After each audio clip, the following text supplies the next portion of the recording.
Which one? Oh, yeah.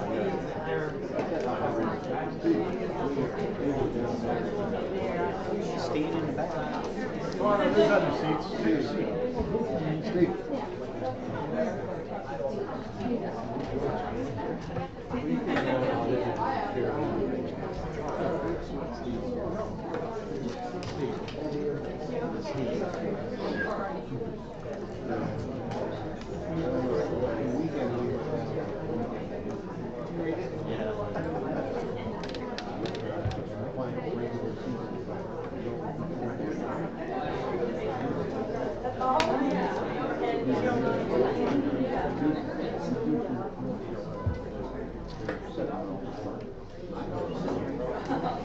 Hello, Donald.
Hi, how are you? Good, how are you? Good.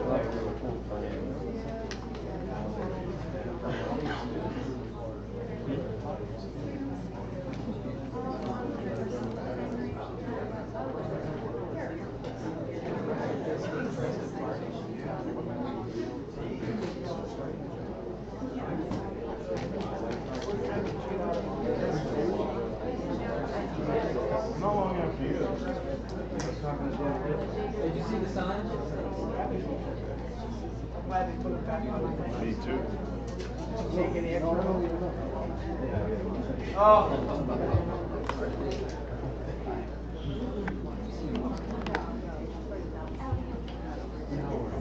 Bob.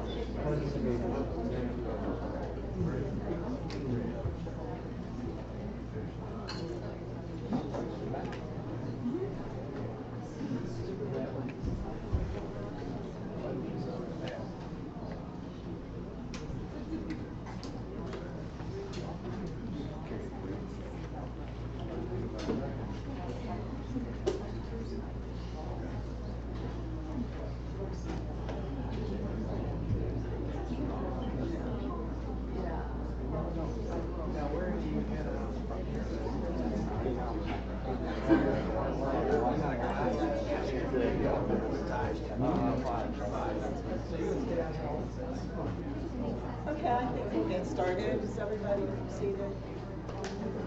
Just want to remind everyone there's water and cookies, and at any time you can get them on the way out if you didn't get it. And everyone should have gotten a little card, I guess you'd call it, from the box out there. Everybody's is different. And I got these from the Holocaust Museum. They'll send them to you. So it's an actual person that you can read about, and everyone's is different. I want to thank you for coming today to the Holocaust Remembrance. And today our speaker is Mr. Halas, and he's our history professor. And this year he's going to speak about six of the probably around 30 doctors that worked in the concentration camps, particularly in Auschwitz. And you probably do recognize Mengele, but you may not know who the others are. So I wanted to welcome you again and hope that you enjoy the presentation. And he will also tell us a little bit about what happened to them, if they were caught or what. Okay, thank you. Thanks, Mrs. Woods. Mrs. Woods and I have talked about this on and off for several weeks. And, you know, we just, you know, you read about it time and again, you still can't believe it happened. Before I get started, I have many of my students here, a lot of my former students I see. For my students, make sure you've signed in so that I know you were here. Also, when I'm giving this explanation, please hold your questions for afterward, and that's because I want to get through this so that some of you could get back to work or to class. I know there are a few of you who have to leave, so hold the questions until the end, and I'll be happy to answer them if I can. Because next week is we have Holocaust Remembrance Day coming up next week. Last year we had a presentation on Dachau, a place I had visited, and this year, after thinking about it, I decided on Auschwitz because it's one of the most infamous places concerning the Holocaust, and I had read on some of the doctors, and so we chose this topic. It's entitled The Mad Doctors of Auschwitz because only a madman would do the things that these people were involved with. As far as a brief history of what had occurred, come on. Thanks for coming. A brief history.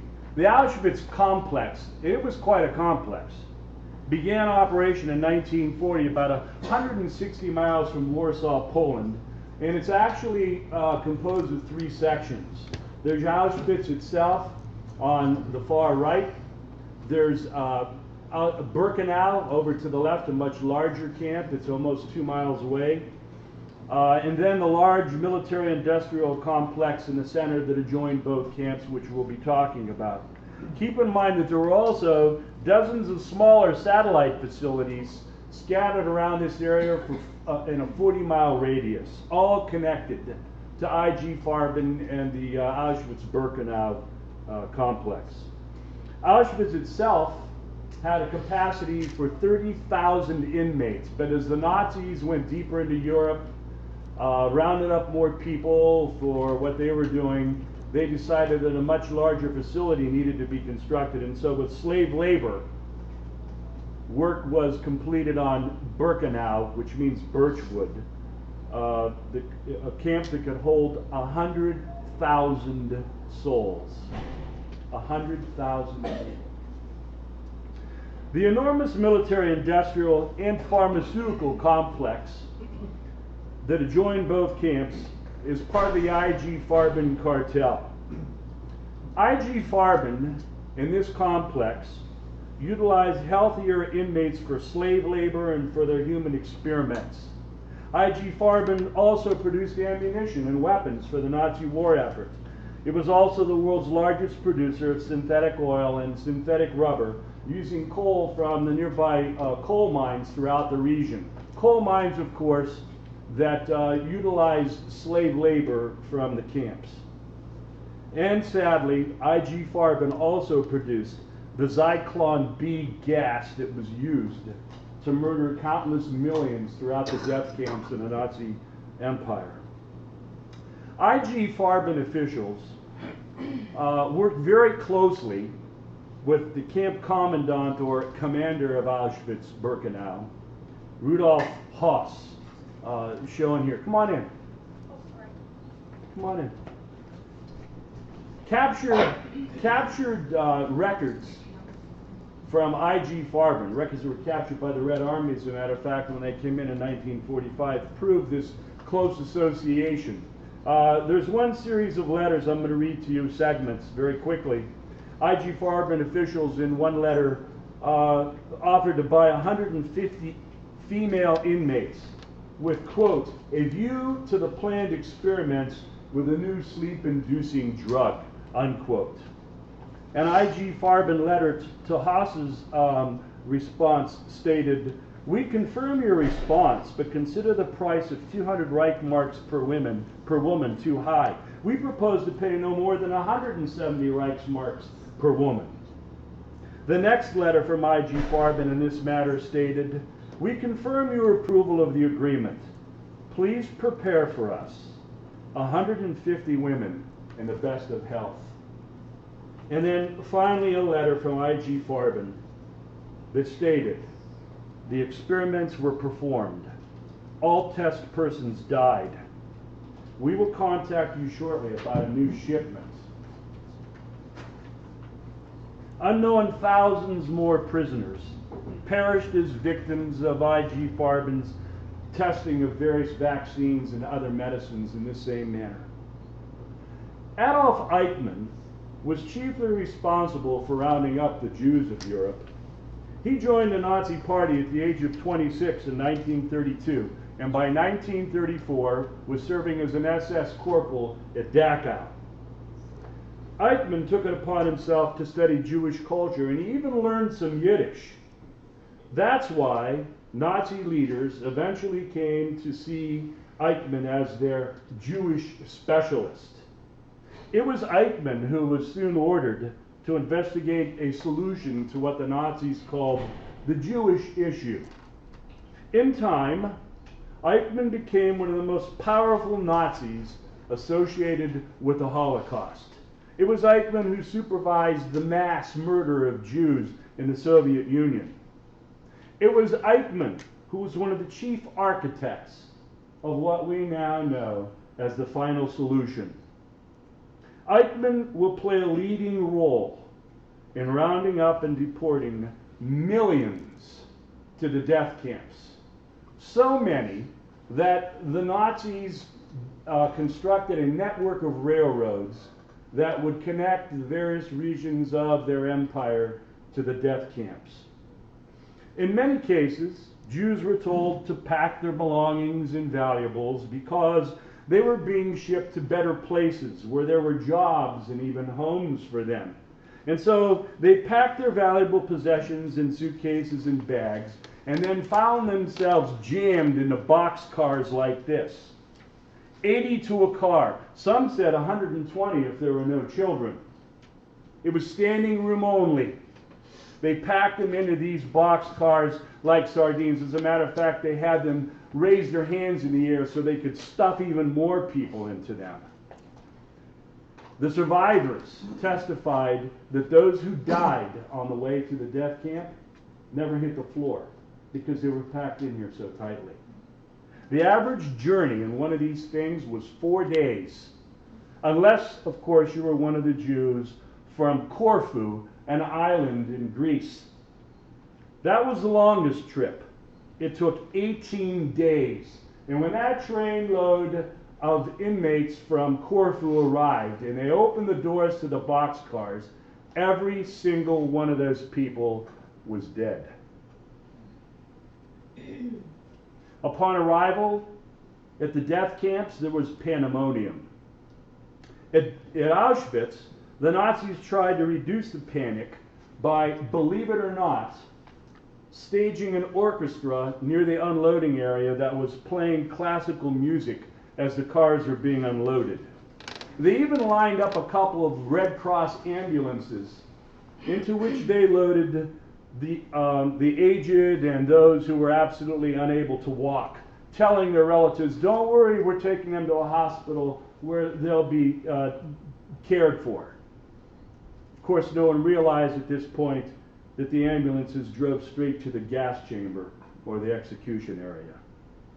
And then everyone was told to leave their baggage along the railroad tracks. They were told that they were going to the showers and that their belongings would soon be returned to them afterwards. This is when everyone had to endure the selection process. Those sent to the left died a slow death as slaves. They were registered, undressed, tattooed, and shaved. They were deloused with a painful pesticide to kill lice which would prevent typhus. And then they showered as their clothes were disinfected with Zyklon B.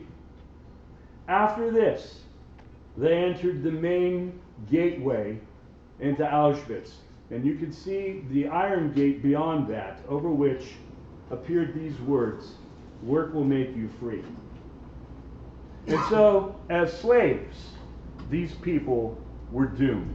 Here you see a photograph of slaves from Auschwitz working in one of the ammunition factories at IG Farben. What about those who were sent to the right? They were marched to the gas chambers thinking they were going to the showers. There was a sign pointing down the steps that stated, "Showers."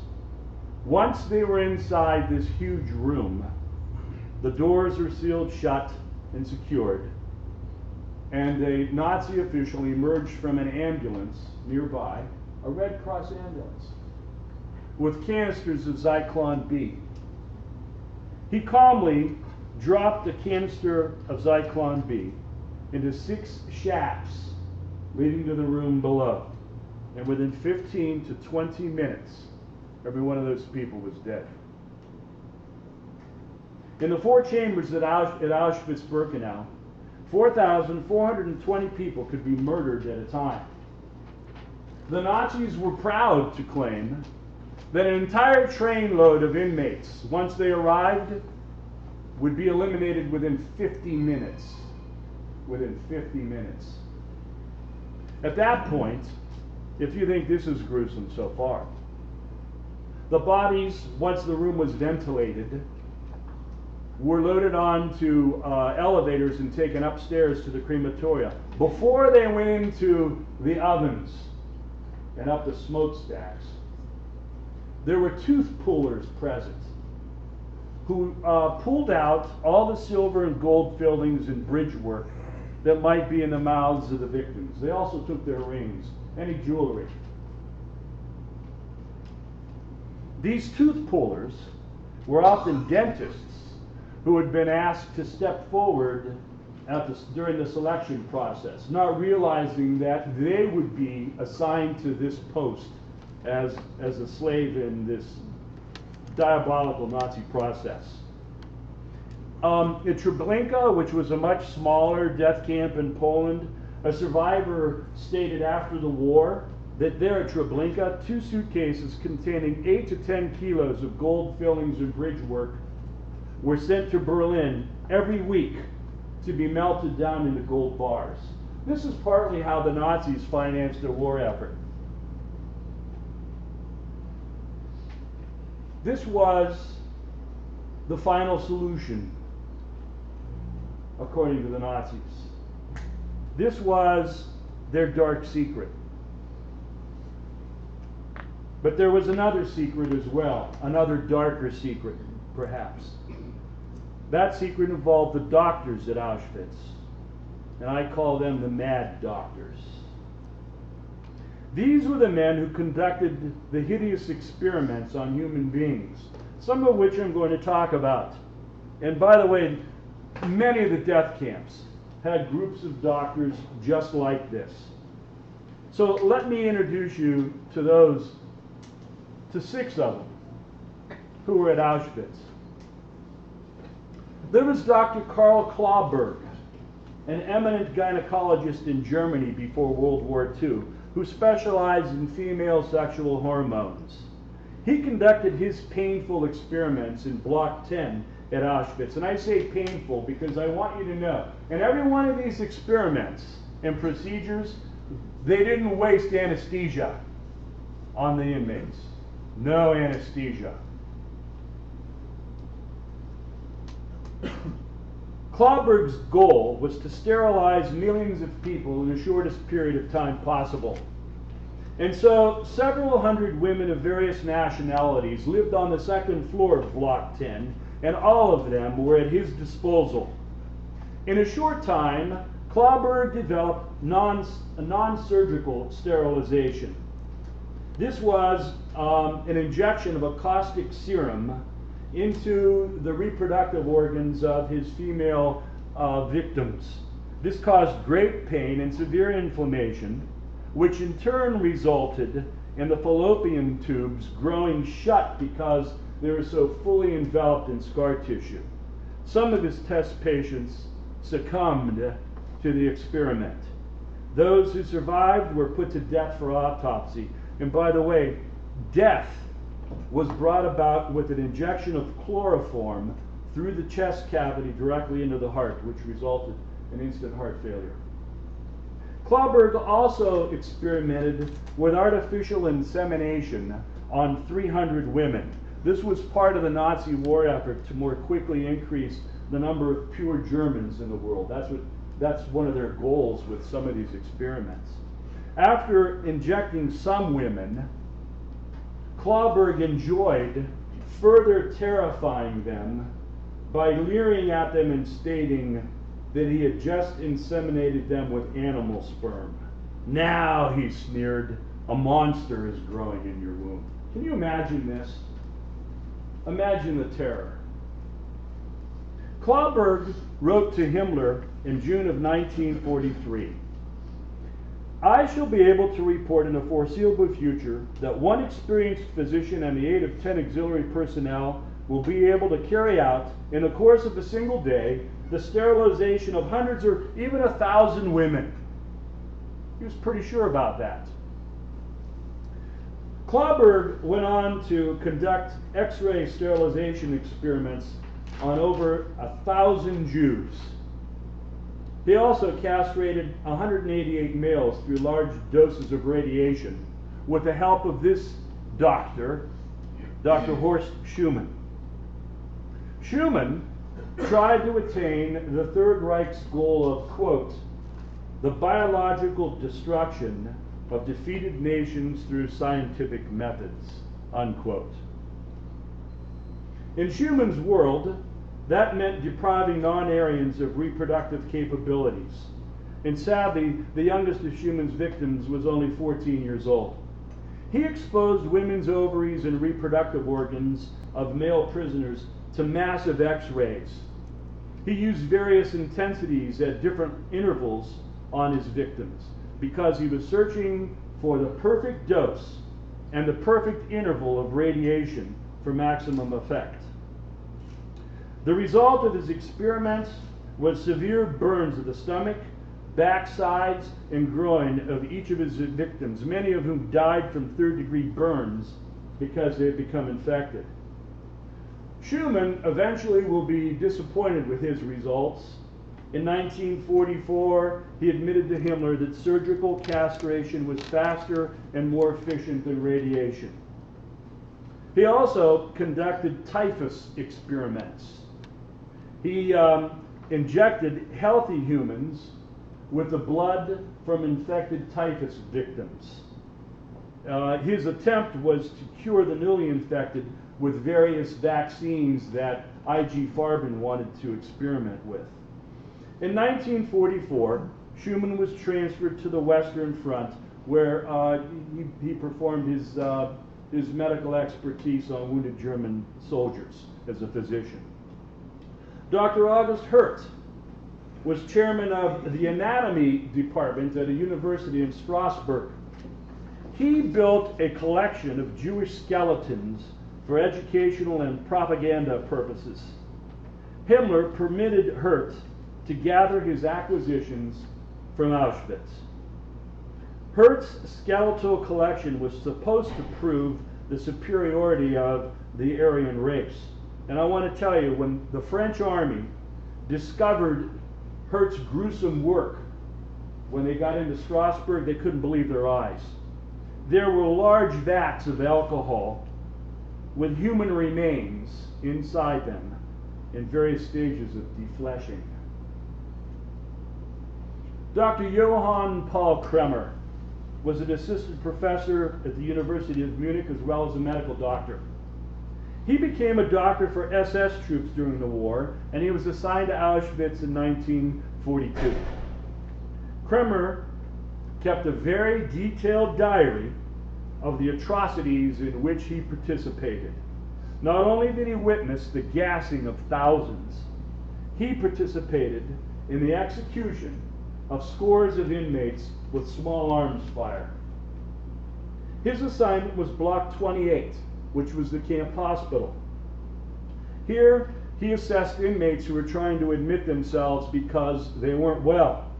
And it was from these people that he selected his test subjects. He strapped them down in beds, and at various stages of starvation, he began to study them. He interviewed them about their original weight, any medications they may have taken before they arrived at the camp. Many of them were even photographed during the interview. And then he administered the phenol injection and performed the autopsies immediately. Cremer, in his case, injected a gram of carbolic acid into the hearts of his victims. As he performed the autopsy, he made slides of their liver, pancreas, and spleen. Thus, he studied the changes that take place inside the human body during various stages of starvation. Why did he do this? So the Nazis would know when they had to feed their troops, how long they could go in places like the Eastern Front before they absolutely had to be fed. Dr. Halas Vetter conducted experiments in Block 20 between 1942 and 1944. Block 20 was the contagious diseases ward. He used experimental medicine from I.G. Farben against typhus, tuberculosis, scarlet fever, and other diseases. Vetter selected his patients in various stages of these diseases, and he studied their reaction to the medicines that he was administering to them. He used up to 250 inmates, and a very high percentage of them died as a result of the experiments. He also injected several healthy inmates with typhus to study its stages. He was able to learn the incubation period. He was able to learn the progress of the disease. He studied their reaction to various medicines. And in a short time, he was able to note with absolute certainty in his records that his patients, once they were administered a dose of typhus, would be dead between the 8th and 9th day. And then there was Mengele. Dr. Joseph Mengele is probably the most infamous of all Nazi doctors. He was born in 1911 into a wealthy family of farm machinery manufacturers, and by 1937 he had joined the Nazi Party. He had first served as a captain and physician in the SS Viking Division on the Eastern Front, where he was decorated for courage, for heroism, for rescuing 2 soldiers from a burning tank. In 1943, Mengele was transferred to Auschwitz after recovering from wounds in battle. When he arrived, there were approximately 30 doctors who were serving there. Mengele himself became the chief doctor of many of the departments at the camp. He was also known as the doctor who most often greeted trains arriving with new inmates. And with a flick of his wrist and thumb, he determined their destinies. He determined if they went to the left or if they went to the right. And as he did so, he was carefully searching for twins. And as he did that, he was often heard humming the Blue Danube Waltz. Who could do that? Who could do that? Not only was he searching for twins, he was looking for dwarfs and those born with other physical defects. He especially was looking for twins because the Nazis did not know, nobody knew yet, what caused multiple births. What causes twins? What causes triplets? They didn't know. If they could unlock that key, they would, in their minds, be able to very quickly expand the German population. And so that's why Mengele is looking for twins. Among the dwarfs, there is the Ovitz family. They were comprised of dwarfs and relatives of normal height, all of whom were from Romania. By the way, they later went on to become traveling musicians and singers. Very interesting people, wonderful people from what I've read, and here they end up in Auschwitz in 1944. The patriarch of the Ovitz family was Shimson Ovitz, a dwarf and also a rabbi. When they arrived at Auschwitz, Mengele gave them the best accommodations he could. After all, one associate stated, dwarfs were hard to come by. Elizabeth, a sister, later after the war testified, quote, "The most frightful experiments of all were the gynecological experiments. They tied us to the table and systematically the torture began. They injected things into our uterus, extracted blood, dug into us, pierced us, and removed samples. It is impossible to put into words the intolerable pain that we suffered, which continued for many days after the experiments ceased." Mengele also pulled, that's unquote, Mengele also pulled some of their teeth and extracted bone marrow in search of hereditary traits. He also blinded one of the sisters with chemical drops to her eyes. You see, he was trying to discover a dye by which he could change the color of a person's eyes from brown to blue. Many of his experiments were designed to prove the inferiority of gypsies and Jews. Occasionally, he selected pregnant women. And there were often two phases of his study. In the first phase, there was the complete physical examination, in which sometimes he would render a cast of their teeth or other facial features. He would write out a complete background report on his test subject, and then the injection into the heart. That began the second phase, which was an immediate autopsy. Diabolically, there are several cases where he killed twins at the same time, and then performed the autopsy, searching through their organs for the key as to what caused the multiple births. Many survivors testified that Mengele had two personalities. One moment, he could be kind and gentle. The next moment, he could explode and he was terrifying. Many survivors described Mengele as handsome and well-groomed, as very self-confident. One inmate in particular later described him as a beast disguised as a handsome man. A survivor from Ungvar, Hungary, testified, quote, "His double life was incomprehensible. His patients, he treated his patients with utmost care. Then he sent them to the gas. The very same persons he cured with his professional expertise." A little girl, the survivor stated, was born in the camp. After delivery, he asked the mother how she would name the child. When she said Erica, he said that would not do because that was not a German name. He suggested Ilanka, and so Ilanka she became. 2 days later, he sent the mother and the child to the gas chamber, unquote. Mengele's twins was the term given by camp officials to the twins Mengele collected. He housed these twins in barracks or kindergartens in 3 different locations in the Auschwitz-Birkenau complex.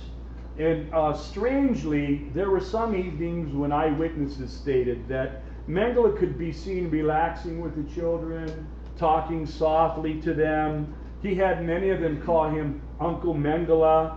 He often gave them treats like chocolate candy. But by day, these same children were his guinea pigs.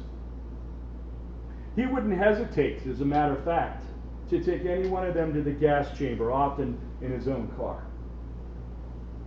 On other occasions, 2 teenage girls later described how Mengele, quote, talked to the children in the most caring tone, telling them, "Children, if you have the smallest complaint, if anything hurts, just tell me and we'll take you to the hospital and you will get better." He did take them, but these children never returned, unquote. Mengele often went out of his way to terrorize camp inmates. This seemed to many survivors his way of showing that he had absolute control over their world. Many of these mass selections were made with help from Irma Gresik. Irma Gresik is on the left. She was a former actress, very beautiful, and very cold-blooded. As a matter of fact, some survivors testified that she was more barbaric than Mengele himself. Gress was also second in command of the other female guards at Auschwitz. Mengele seemed to act spontaneously in his selections of inmates. Another survivor testified, quote, "The selections left the most horrible memories. I still cannot think about them. We had to undress to the skin, and Mengele selected among us. Those with attractive bodies were sent to transport, which meant slave labor. The frail ones to the gas. He decided between life and death within seconds. We lived in constant fear of the next selection," unquote. Another one testified that there were days when he said he would select those with blue eyes, then another day those with thick legs, or whatever came to his mind, whatever sick whim. During a Jewish holiday in 1944, Mengele paraded many hundreds of Jewish boys to walk under a stick that was hung horizontally over a walkway. All those whose head did not reach the stick were marched directly to the gas chamber. Mengele was also paranoid about typhus or other such plagues breaking out in the camp. Plagues like tuberculosis or scabies or scarlet fever. Everyone in a barracks where one person might be found to have a breakout of this disease was very quickly exterminated. And then everyone in the same barracks on each side of that had been considered infected was also exterminated very quickly in the same manner. When the Red Army overran Auschwitz on the 27th of January 1945, the evidence of Nazi atrocities was overwhelming to them. They found the wreckage of the crematoria. The Nazis tried to eliminate all the evidence because they knew that they'd be discovered when the Reds came in. They found vast piles of eyeglasses, crates of wedding rings that would have been sent to Berlin and smelted down into gold bars. Look at this, folks. Wedding rings. Each of those rings represents a family. The love and hopes and dreams of a family, all wiped out by these butchers. They found 43,525 pairs of shoes. The shoes, the eyeglasses, some of the other material was being distributed among the German population where their cities were being blown apart by Allied bombers. They found piles of human hair. Incredibly, they believed that the humidity would not affect fuses and so forth for bombs if it was, by having it wrapped in human hair. Also, there was a company that was taking this hair and weaving it some way into a fabric that lined the coats and gloves of Nazi soldiers on the Eastern Front. The Red Army also found 460 artificial limbs taken from the victims before they were murdered. And there is more. There's more that I just don't think you even need to see, but you can imagine what they saw. So what happened to these people who did this? It's just unbelievable. I want to explain what occurred to some of them. Every one of the people we discussed. First of all, there's Rudolf Hoss. Remember him, the camp commander? He made his way to Germany after the war, where he disguised himself as a German farmer. He was captured by British troops in March of 1948 and then extradited to Poland, where he stood trial for his war crimes. Ironically, and in a real sense of justice, he went to the gallows. He was hanged by his neck on a platform at Auschwitz that was built right next to the remains of one of the crematoria he had once supervised. Adolf Eichmann. This man enjoyed his work so much, rounding up the Jews. Near the end of the war, as the Red Army was closing in, Eichmann was ordered by Himmler to cease and desist and to get out of the area. They're trying to eliminate they're trying to erase all the evidence. Eichmann couldn't help himself. He had to round up, just one more time, 50,000 more Jews, most of whom were marched to death. He will escape American custody after the war because he wasn't recognized yet. He makes his way to South America, where in 1960, the Israeli Mossad snatched him out of Argentina and took him to Israel. There in Israel, he stood trial for his war crimes. He was unrepentant. And he was finally executed in May 31st, 1962.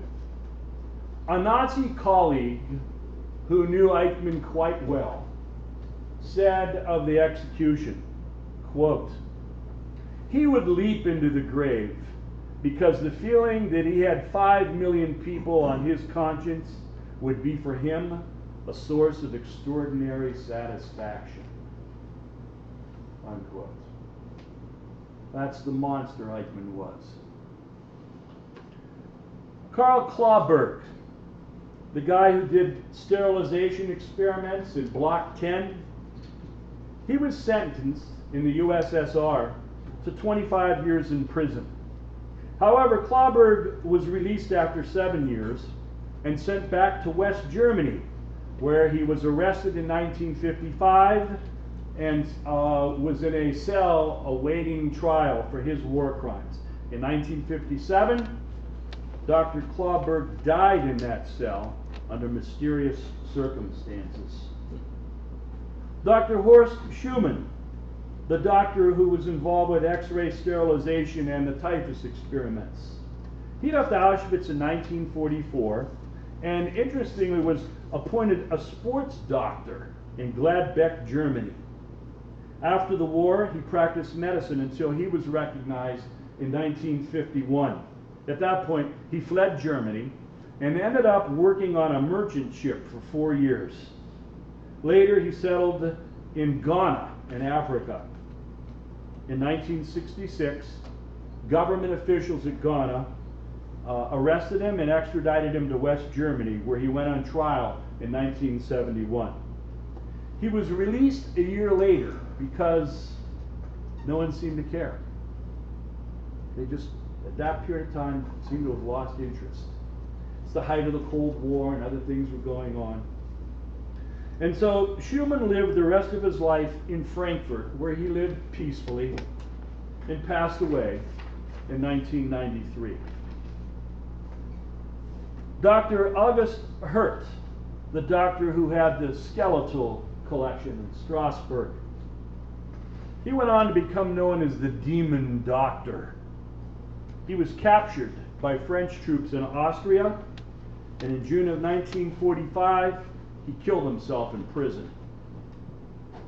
Dr. Johan Paul Cremer, the man who experimented with starvation, the phases of starvation in Block 28. He returned to teaching at Munich University in 1943. In 1946, right after the war, he was extradited to Poland, where he was put on trial at Auschwitz for his war crimes. There, he was sentenced to death, but the sentence was commuted very soon afterward to life in prison. In 1958, Cremer was released from prison for good behavior. He passed away peacefully in 1965.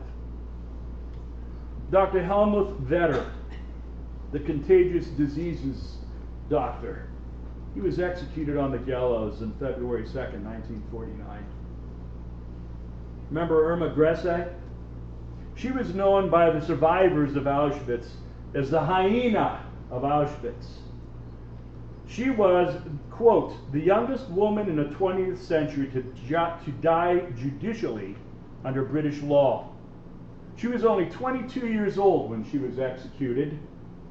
She was also the most defiant of her group of prisoners who were tried for war crimes. As a matter of fact, to show you how defiant she was, when she stood on the gallows and they put the hood over her head, she commanded to the executioner, "Schnell,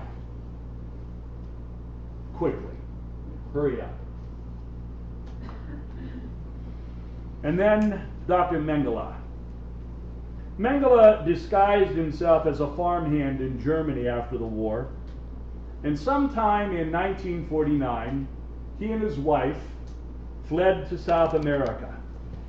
He actually returned to West Germany twice to visit his family, and his son Rolf reciprocated by traveling to South America to visit his dad.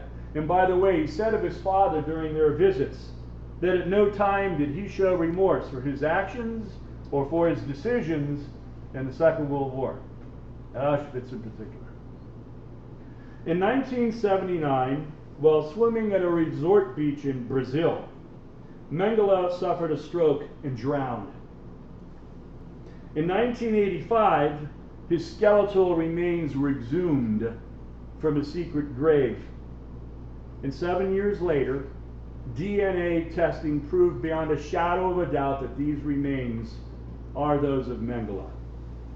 His remains are still stored at Sao Paulo Institute of Forensic Medicine in Brazil because his family refuses to this day to claim them.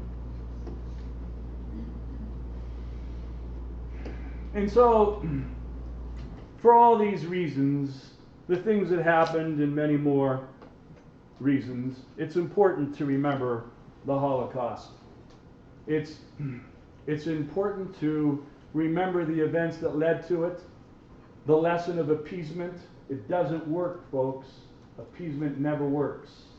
I think that lesson is being lost on our leaders today if you just study what's happening in Iran, if you just look at what's happening in North Korea.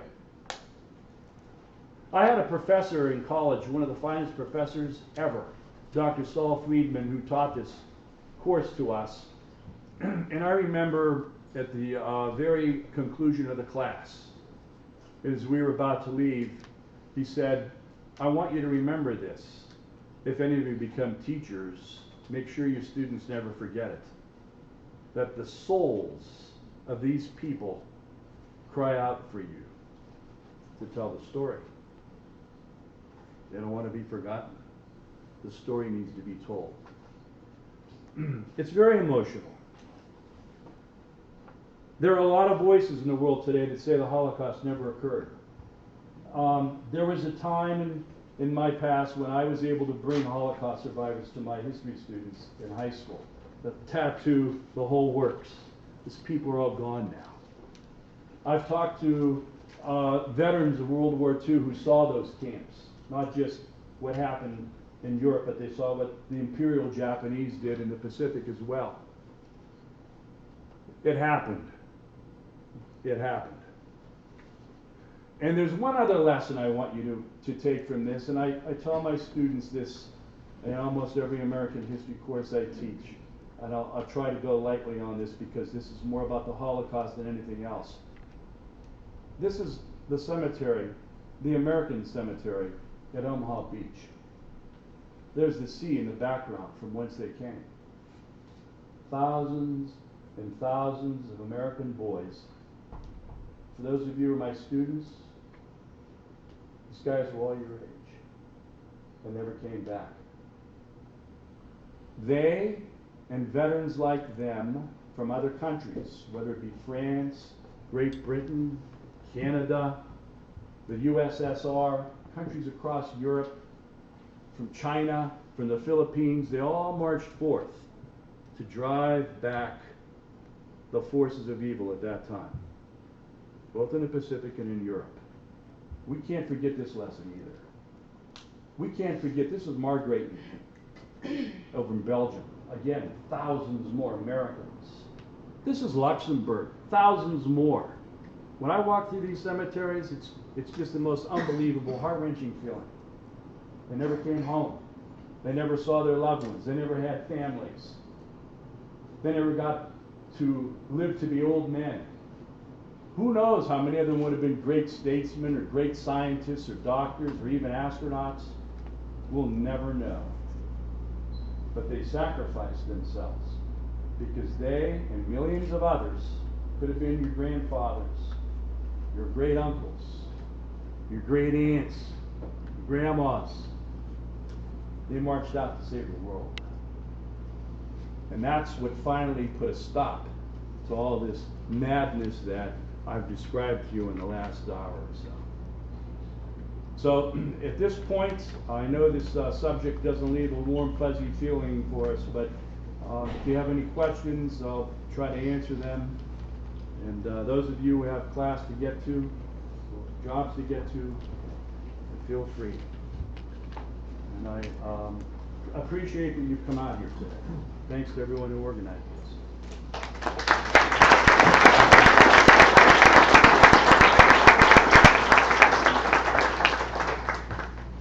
Any questions? Yes. Yes. You said that they paid, what, 150 marks? What is that? Right, Mark? It's a monetary amount. No, but I mean, what would that be in marks? I really don't know. I don't know. You know, you realize there's a great deal of inflation in that number. I couldn't answer that question. Yeah, I guess that's what I was wondering. Any other questions? Okay, folks. Thank you.